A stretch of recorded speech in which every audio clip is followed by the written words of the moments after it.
والسماء والطارق وما أدراك ما الطارق النجم الثاقب إن كل نفس لما عليها حافظ فلينظر الإنسان مما خلق من ماء دافق يخرج من بين الصلب والترائب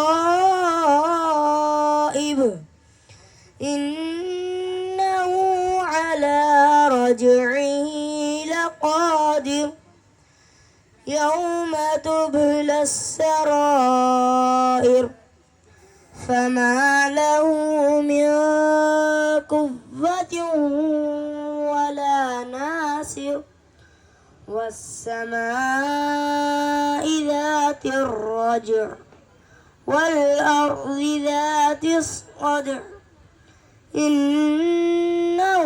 لقول فصل وما هو بالهزل صدق الله العظيم.